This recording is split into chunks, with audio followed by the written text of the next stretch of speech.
Hello guys, Abel here and welcome back to my channel. Today I will talk about a universal but many times unpleasant human experience which is called loneliness. This is something I have been dealing a lot with in my life and I have read about it a lot as well. So I hope I will have some useful tips and thoughts about it for you. I will uncover 10 transformative tips, not only how to beat it, but how to embrace solitude. But first of all, I would like to shed some light on the core of the problem. Have you ever felt really alone? That you're just missing out on life? Or your life would be better with someone? Also, have you ever been alone and enjoyed it to the fullest? Know the feeling how amazing it is to read a book in quiet and peace?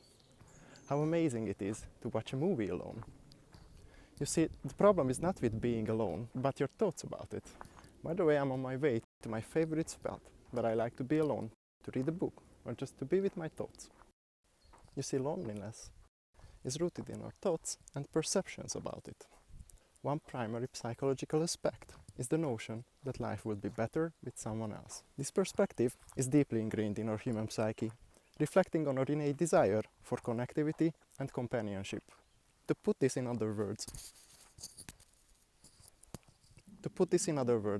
not the fact of being alone makes you feel lonely, but your thoughts about it.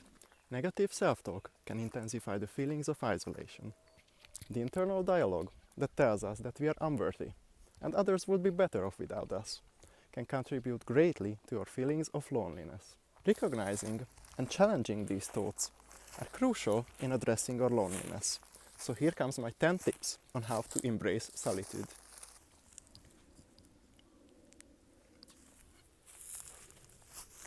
The first one is self-compassion.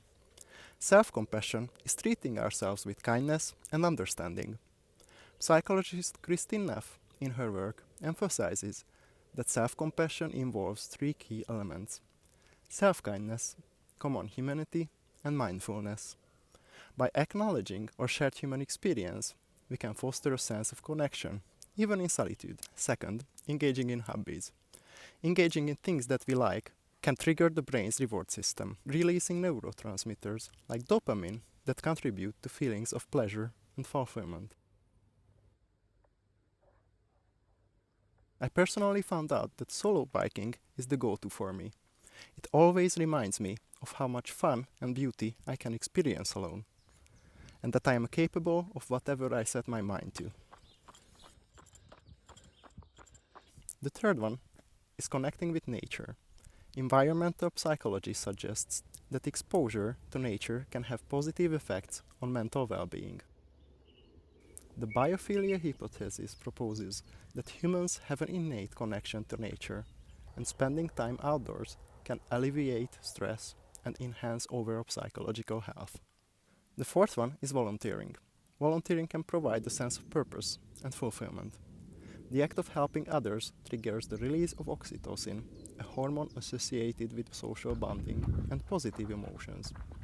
For example, I regularly donate blood, which saves up to 3 lives. I always say that this is a little bit selfish as well. I don't do it only because it helps others, but also because it makes me feel better. The fifth one is digital detox. Excessive use of social media can contribute to a phenomenon known as social comparison, leading to feelings of inadequacy and loneliness. A digital detox allows for a recalibration of our perceptions and a reconnection with the present moment. The sixth one is establishing a routine. Routines provide a feeling of structure and predictability, helping to feel in control and reducing anxiety. This can be particularly beneficial in combating the uncertainty often associated with loneliness. Seventh is learning something new. I believe intellectual stimulation is crucial for mental well-being. I felt the most alone when I was not learning anything new, so I made this a habit of mine to always learn something. It can be anything. It can be a new dish, a language, or you can be getting a degree. It doesn't matter what it is. The point is to get yourself out of your comfort zone, because that's where you're learning.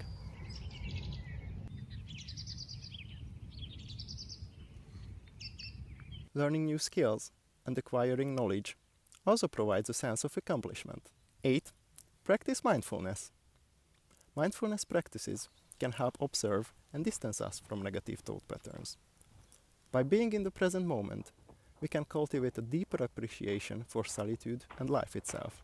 For me, yoga is a really handy tool because it helps me to root in the present moment, but it also gives me a little bit of exercise that releases dopamine. Ninth, build meaningful connections. The quality of our relationships is the cornerstone for psychological well-being. Investing time and energy into deep, meaningful connections fosters a sense of belonging and also counters the isolating effects of loneliness. For me, it also meant that I had to give up people-pleasing and choose the people around me wisely. So the people I connect with are the ones that I really like to be around, without any social pressure. And the last one is Memento Mori, remembering death. This is going to be a book recommendation. Ernst Becker's The Denial of Death had made a huge impact on how I see the world and myself in it, including my feelings of loneliness. The book explores the psychological effect of our own awareness on our own mortality. I think reflecting on our own mortality can serve as a powerful motivator to live authentically and connect meaningfully with others. This perspective encourages us to prioritize what truly matters in our relationships and find profound meaning in our connections. In conclusion, remember that it's okay to seek connectivity and embrace solitude at the same time. By understanding, in most cases, not being alone, but our thoughts about being alone make us feel lonely, we can start our self-healing journey. If you found this content meaningful, do like, subscribe, and share it with those who might benefit as well. See you until next time.